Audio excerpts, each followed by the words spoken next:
Hello बच्चों, let's read the question. The question is a machine gun is mounted on an armed car moving with a speed of 20 metre पर second. ये हमें क्या दे रखी है, एक कार की स्पीड दे रखी है जिस पर हमने एक गन को सेट कर रखा है और गन हमारी गाड़ी जो है इस डायरेक्शन में मूव कर रही है और गन का जो डायरेक्शन है वो इस अपोजिट डायरेक्शन में है. ठीक है. The gun can point against the direction of motion of car. गाड़ी इस डायरेक्शन में चल रही है हमारी और गन का जो माउथ है, फेस जो है वो इस डायरेक्शन में, दोनों अपोजिट डायरेक्शन में है. The muzzle speed of bullet is equal to the speed of sound, that is 340 metre पर सेकेंड. जो स्पीड है बुलेट की वो स्पीड ऑफ साउंड के बराबर है, दैट मीन्स 340 मीटर पर सेकेंड है. The time difference between bullet actually reaching and sound of firing reaching at a target 544 meter away from car at the instant of firing is. तो हमें time difference जो है वो दोनों के बीच में कैलकुलेट करना है और टारगेट और गन बुलेट के बीच का जो डिस्टेंस है वो 544 मीटर हमको गिवन है. ठीक है. तो देखिए ये रिलेटिव मोशन का क्वेश्चन है. तो की कॉन्सेप्ट में आपको सबसे पहले तो पता होना चाहिए, जब हम की कॉन्सेप्ट की बात कर रहे हैं तो की कॉन्सेप्ट में सबसे पहले तो हमें पता है कि रिलेटिव मोशन हो रहा है. ठीक है. बुलेट और किसके बीच में, कार के बीच में रिलेटिव मोशन हो रहा है. तो जब रिलेटिव मोशन होता है तो हम रिलेटिव वेलोसिटी, बुलेट की एक्चुअल वेलोसिटी हमको कैलकुलेट करनी पड़ेगी. ठीक है. तो हमें v रिलेटिव जो है वो हम किस तरह से निकालते हैं, V a minus b b. Suppose a और बी की दोनों जो रिलेटिव मोशन कर रहे हैं, ए और बी सेम डायरेक्शन में भी हो सकते हैं और अपोजिट भी हो सकते हैं, तो उनकी रिलेटिव वेलोसिटी जो है वो हम इस तरह से निकालते हैं. तो यही कॉन्सेप्ट हम यहाँ पर क्या करेंगे, यूज करेंगे. ठीक है. तो सबसे पहले तो मुझे क्या करना पड़ेगा, जो बुलेट है उसकी एक्चुअल स्पीड निकालनी पड़ेगी. ठीक है.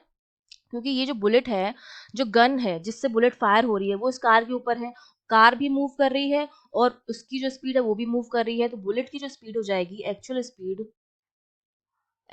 स्पीड ऑफ बुलेट, या मैं कह सकती हूँ रिलेटिव स्पीड जो हो जाएगी वो हमारे पास कितनी हो जाएगी, v a minus b B.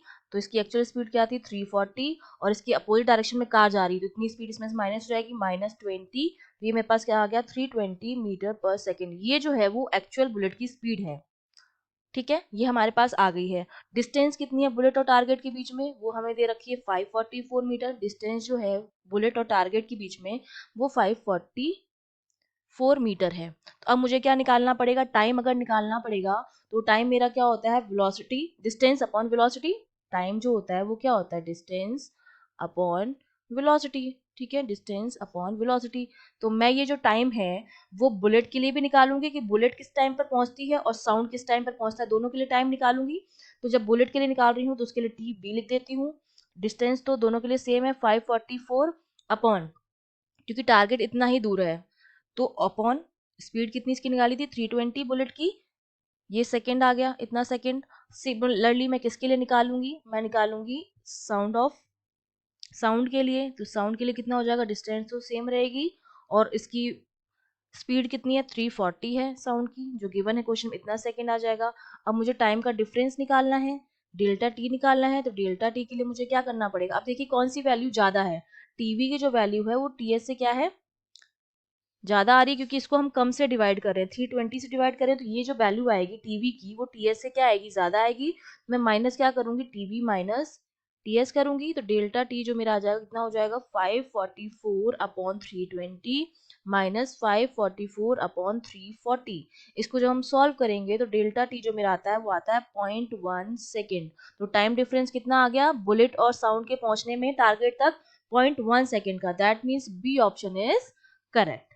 I hope you understood well. All the best.